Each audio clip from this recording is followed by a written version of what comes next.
Biblical stewardship is an underlying philosophy that should guide our approach to interacting with creation.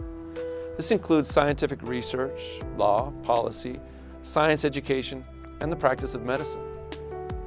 By exploring creation, we can gain insights into the attributes of the Creator and be better equipped to love our neighbors and to steward His creation. So in Genesis 2:15, we're told that the Lord God took the man and put him in the Garden of Eden to tend and to keep it. That task continues to this day, but has been increasingly complicated by the effects of sin and the fall. Now we live in the information age, a time when science is seen as the ultimate source of truth. And regardless of the topic, whether it's evolution or climate change or medical controversies, these topics all point us to deeper underlying questions, such as what does Scripture have to say about this issue? How should we approach the pursuit of truth in the natural world? And what should we do with what we find?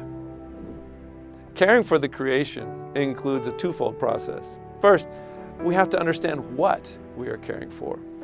Part of what we do with this new major is learn about various aspects of the created order. Once we learn about the created order, we're better equipped to intelligently and creatively devise policies, programs, and behaviors that are suited to cultivating, developing, and enhancing the creation with which we've been gifted.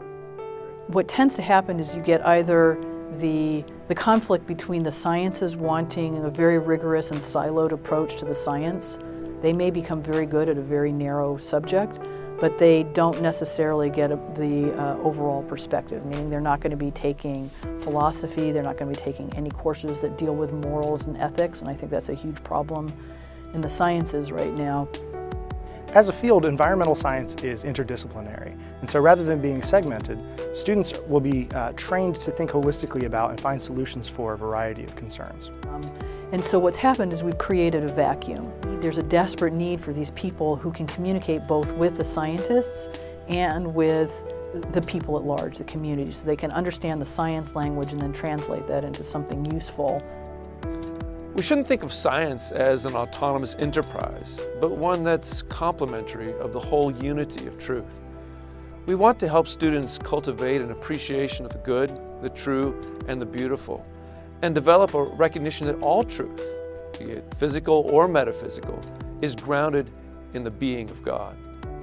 When we investigate the natural world, we aren't doing something separate from our theological or philosophical commitments. We're exploring an avenue by which we can better understand the mind of God.